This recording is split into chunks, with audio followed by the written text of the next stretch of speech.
आज मैं डॉक्टर गजेंद्र कुमार जैन आज फिर एक बार आपको बीए प्रथम वर्ष के विद्यार्थियों के साथ हिंदी साहित्य के प्रथम प्रश्न पत्र में मलिक मोहम्मद जायसी को केंद्र बना करके उनका एक विरह वर्णन विषय पर पुनः उपस्थित हूँ। जायसी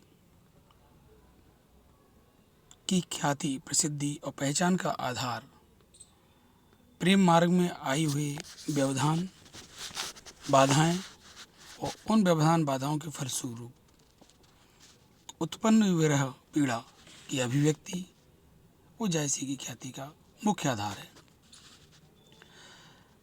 सूफी कवि होने के कारण मलिक मोहम्मद जायसी का भावुक हृदय प्रेम की पीर और विरह वेदना में पूर्णतया डूबा हुआ दिखाई पड़ता है। उनके हृदय में यह विरह वेदना स्वयं मूर्तिमान होती है। इस विरह वेदना के मूर्तिमान होने के कारण ही इनके विरह के गीत इतने मर्मस्पर्शी हो गए हैं जितना उनके अन्य गीत नहीं हैं। पद्मावत मुख्यतः विरह पीड़ा की अभिव्यक्ति का काव्य है। इसमें विरह अनेक स्तरों पर है। राजा रत्नसेन, पद्मावती, नागमती और यहाँ तक कि जो उसके खलनायक बादशाह अलाउद्दीन की विरह भावना को भी अंकित किया गया है। राजा रत्नसेन की विरह विह्वल दशा का वर्णन भी जो है प्राप्त होता है वह लगभग 6 स्थलों पर मिलता है। प्रेम खंड में जब हीरामन तोता जो गुरु के रूप में उपस्थित है उसके मुख से पद्मावती के अलौकिक एवं अपरिमित रूप सौंदर्य की प्रशंसा सुनता है तो वह रत्नसेन राजा मूर्छित होकर विरह व्यथा में लीन हो जाते हैं।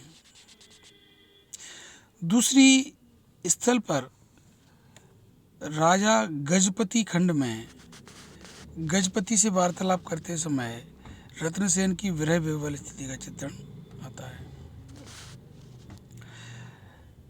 तीसरा, राजा रत्नसेन सती खंड में पद्मावती के चले जाने पर रत्नसेन की वियोग व्यथा का अंकन किया गया है। चौथा, पार्वती महेश खंड में महादेव जी से वार्तालाप करते समय रत्नसेन की प्रेम विह्वल विरहावस्था का चित्रण है। पांचवा, राजा गढ़ छेका खंड में तोते के गले में प्रेम पत्र बांधकर उससे पद्मावती के लिए संदेश देते समय रत्नसेन की विरह व्यथा का अंकन है। और लक्ष्मी समुद्र खंड में पद्मावती से समुद्र में बिछुड़ जाने पर राजा रत्नसेन की विरह विह्वल दशा का चित्रण है।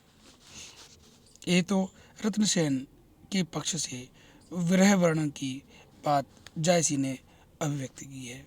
इसी प्रकार से रानी पद्मावती का विरह वर्णन 5 स्थलों पर अंकित है। पहले तो पद्मावती वियोग खंड में उसे अचानक ही विवाह से पूर्व राजा रत्नसेन के वियोग में पीड़ित दिखाया है। गंधर्व मैत्री खंड में रानी पद्मावती रत्नसेन के बारे में विचार करती हुई विरह विह्वल होकर मूर्छित दिखाई पड़ती है और उसका दारुण वियोग का वर्णन जायसी ने किया है। लक्ष्मी समुद्र खंड में राजा रत्नसेन से वियुक्त होकर रानी पद्मावती को विरह व्यथित नारी के रूप में चित्रित किया गया है। पद्मावती नागमती विलाप खंड में रत्नसेन के बंदी होकर दिल्ली चले जाने पर रानी पद्मावती को विरह में अत्यधिक व्यथित दिखाया गया है। पद्मावती गोरा बादल खंड संवाद में गोरा बादल से दिल्ली जाने के बारे में वार्तालाप करते हुए रानी पद्मावती को विरह विह्वल चित्रित किया गया है। इस प्रकार से रानी पद्मावती के पक्ष से 5 स्थलों पर विरह वर्णन मलिक मोहम्मद जायसी ने किया है। अब रत्नसेन की जो प्रथम पटरानी नागमती, उनकी विरह स्थिति का वर्णन भी कवि जायसी ने 3 स्थलों पर किया है। पहले तो नागमती वियोग खंड में उसे रत्नसेन के वियोग में अत्यधिक व्यथित और पीड़ित दिखाया गया है। नागमती संदेश खंड में दूसरी बार पक्षी के सम्मुख अपनी विरह वेदना प्रकट करते हुए नागमती को विरह व्यथित चित्रित किया गया है। तीसरे स्थल पर पद्मावती नागमती विलाप खंड में रानी पद्मावती के साथ साथ रानी नागमती को भी अपने प्रीतम राजा रत्नसेन के बंदी होकर दिल्ली जाने पर अत्यंत विरह व्यथित दिखाया गया है। इस प्रकार से राजा रत्नसेन, पद्मावती और नागमती का विरह वर्णन चित्रित किया है। अब बात आती है इस पद्मावत के जो खलनायक पात्र है वह है अलाउद्दीन खिलजी। अलाउद्दीन खिलजी भी जब राघव चेतन से राघव चेतन के मुख से पद्मावती के अद्वितीय रूप सौंदर्य की चर्चा करता है या उसको सुनता है तो विवल होता है। पद्मावती रूप चर्चा खंड में राघव चेतन के सामने वह विवल होता है।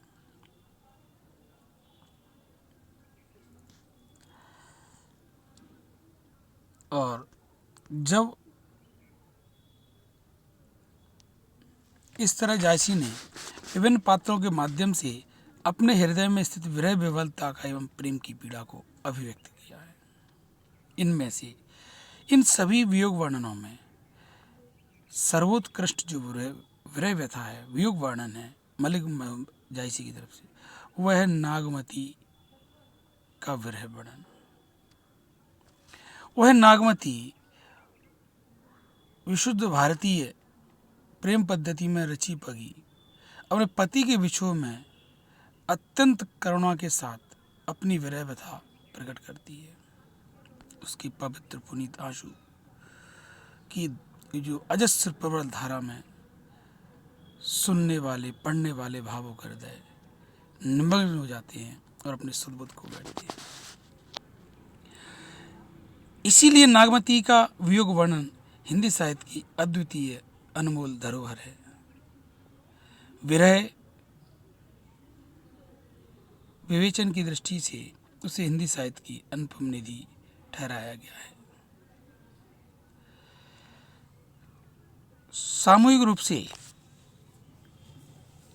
समग्रता में हम बात करें तो विरह वर्णन की निम्न विशेषताएं हमारे सामने आती है। जायसी के यहाँ विरह वर्णन में रुदन का प्राधान्य है। पद्मावत के पुरुष एवं स्त्री सभी पात्र विरह में अत्यधिक आंसू बहाते हुए अपनी वेदना को व्यक्त करते हैं। उनके आंसुओं में कहीं कहीं तो पर्वत के शिखर भी डूब जाते हैं। समुद्र अपनी मर्यादाएं तोड़ देता है। सारी सृष्टि विरही के आंसुओं में डूब जाती है।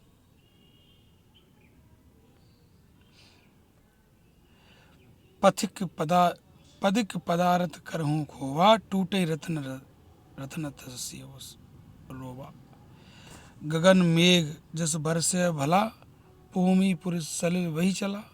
सायर टूट शिखर गा पाटा, सूजना बार पार गाँव घाटा। इस प्रकार से विरह का जो रुदन है उसमें सारे सृष्टि निमग्न हो जाती है। एक विरह वर्णन की विशेषताओं में दूसरी बात है विरह ताप की अतिशयता। विरह की तीव्रता को अतिशय अतिरेक रूप में प्रकट किया गया है। इसमें न केवल विरहिणी संतप्त होती है, अपितु इसकी विरह की अग्नि में संपूर्ण सृष्टि भी प्रज्वलित हो जाती है।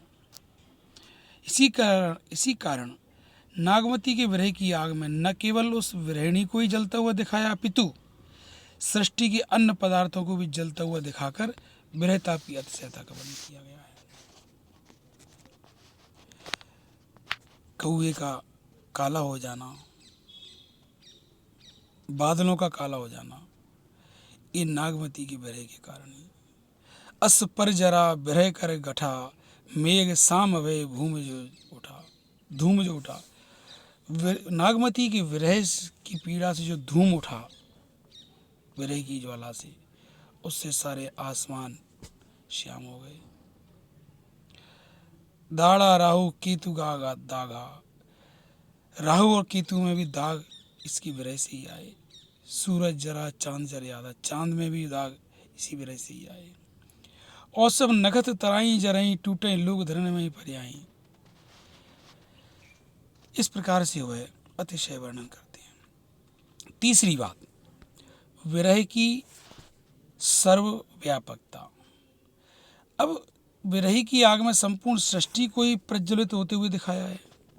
जायसी का मत है कि सृष्टि में तो विरल अखिल ब्रह्मांड व्याप्त है। सृष्टि में सारा अखिल ब्रह्मांड है। यहाँ कोई पदार्थ ऐसा नहीं जो विरह की अग्नि में न जल रहा हो, क्योंकि विश्व के व्यक्ति ही नहीं, अभी तो पशु पक्षी, सूर्य, आकाश, पाताल, स्वर्ग आदि ब्रह्मांड के सभी पदार्थ निरंतर विरह की अग्नि में जलते रहते हैं। विरह के आग सूर्य जरे कांपा, रात दिवस जरे। कि सूर्य में जो तपन ताप है वो विरह की अग्नि का ही प्रताप है। चौथा बिंदु है विरह वेदना के मर्म स्पर्शी चित्र। जैसी ने मत विरह ताप का ही विवरण नहीं दिया है, अपितु विरही जनों की पीड़ा, वेदना, कसक और टीस की मर्म स्पर्शी दशा का निरूपण भी किया है और विरह वेदना के हृदय विदारक चित्रांकित किए। जैसे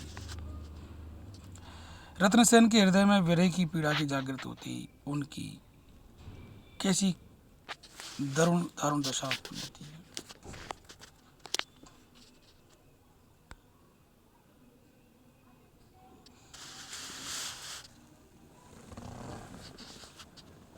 प्रकृति की संवेदना अगला बिंदु है कि विरह विदग्ध जो पात्र हैं उसमें प्रकृति पूरा साथ देती है, पूरी संवेदना में डूबी पड़ती है और स्वयं पीड़ित और जलती हुई दिखाई पड़ती है।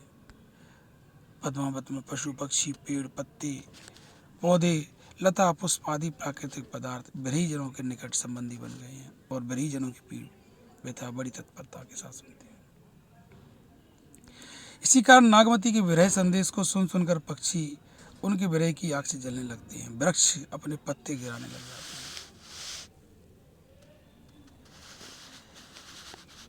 अगला बिंदु है विरही की निरवलंबता।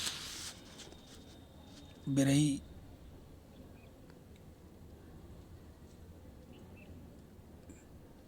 निरालंब होकर के बिना सहारे की इधर उधर भटकता रहता है और ये निरवलंबता इनकी सर्वप्रमुख विशेषताओं में एक है। अगले बिंदु में है विरह वर्णन के बिंदु में विरही जनों की अत्यधिक कृशता।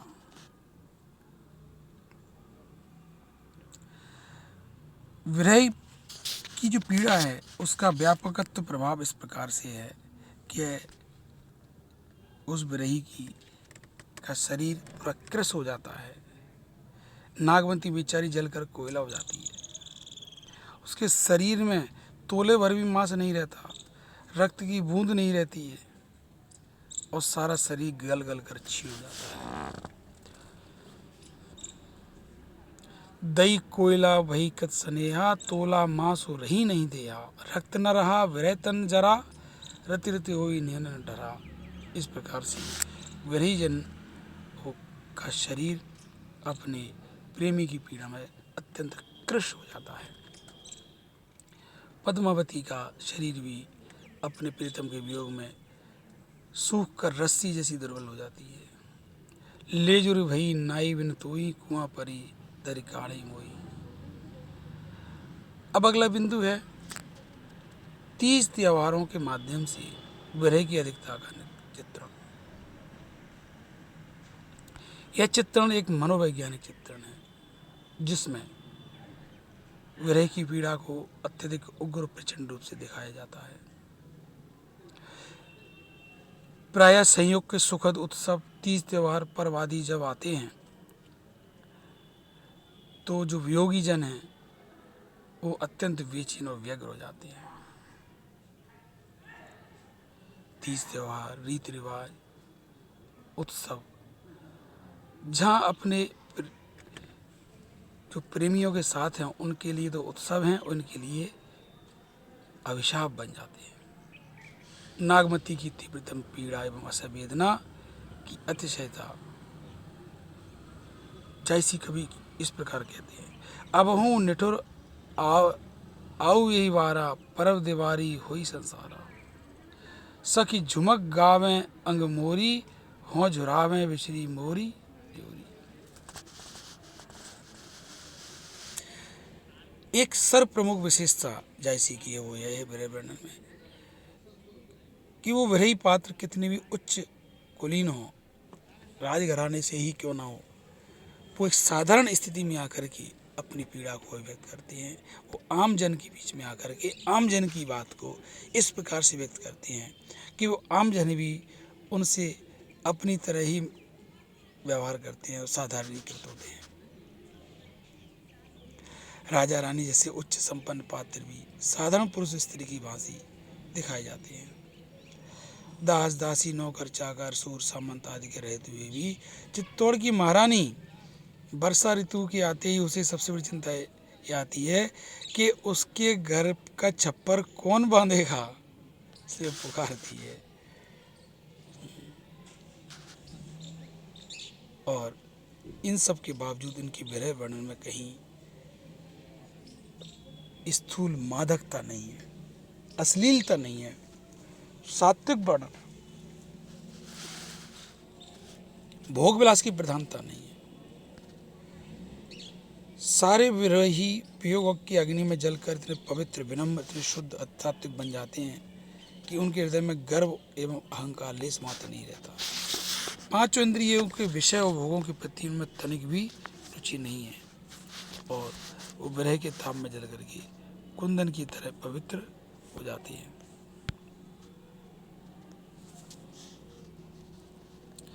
रजोगुण एवं तमोगुण पूर्णतः वियोगाग्नि में जलकर खत्म हो जाते हैं, केवल सतोगुण की प्रबलता हो जाती है। ये जैसी कि विरह वर्णन की सर्व प्रमुख विशेषता है, उनका सार है। नागमती भोगों के प्रति अपनी उदासीनता व्यक्त करती है। मोई भोग सो काज न भारी, सो दीठ के चाहनहारी, कि मुझे भोगों से कोई मतलब नहीं है, मुझे तो बस उनकी दर्शन की ही मुझे अभिलाषा है।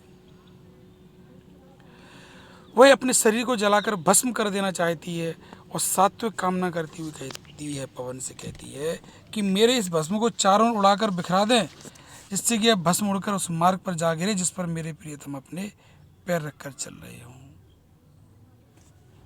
इस प्रकार सात्विकता, पवित्रता नागवती के हृदय में उत्पन्न की गई है जयसी के द्वारा, और ऐसी ही सात्विकता राजा रत्न सेन के हृदय में भी दिखाई देती है। इनकी विरह वर्णन में अगली विशेषता ये है कि फारसी प्रेम पद्धति का प्रभाव।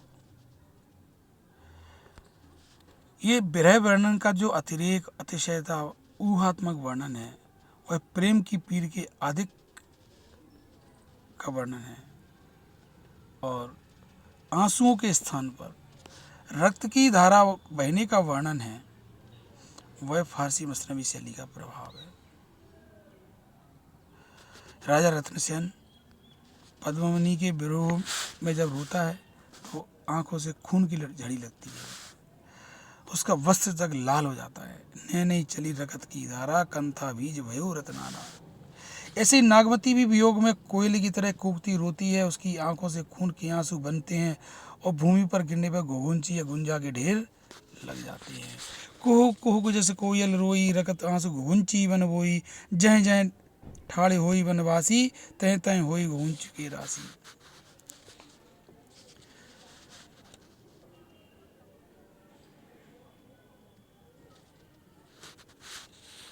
इस प्रकार जयसी के विरह वर्णन में वेदना, व्यथा, पीड़ा का आधिक्य है। उसमें कोमलता, सरलता, गंभीरता भी पर्याप्त मात्रा में है। 6 ऋतुओं एवं 12 मासे के रूप में प्रकृति का भी अत्यधिक सहयोग लिया है या उनका सहारा लिया गया है। चिंता, व्यथा, गुणकथन, मूर्छा, व्याधि आदि विरह की दशाओं का वर्णन भी यहाँ विद्यमान है। कवि ने प्रायः अतिशयोक्ति एवं अत्युक्ति का सहारा लेकर विरह व्यथा को खूब बढ़ाकर लिखा है। फिर भी कवि का यह विरह वर्णन बिहारी आदि रीतिकालीन कवियों की भांति मजाक की हद तक नहीं पहुंचा है। क्यों? क्योंकि इसमें राजसिक और तामसिक गुण नहीं है। संवेदनशीलता, प्रभावोत्पादकता अधिक है। प्रत्येक शब्द में हृदय को डोलायमान करने की अपूर्व शक्ति है। उसके प्रत्येक स्थल विरह की आकुलता, टीस, तड़फ, आह एवं दर्द में भरे हुए हैं। अतएव यह निसंकोच कहा जा सकता है कि जायसी ने बड़ी लगन, तत्परता एवं निष्ठा के साथ विरह का वर्णन किया है। उनकी विरह व्यथा में जड़ चेतन सभी को प्रभावित करने की अद्भुत क्षमता है। आज इतनी बात कहकर के अपनी बात पूरी करता हूँ।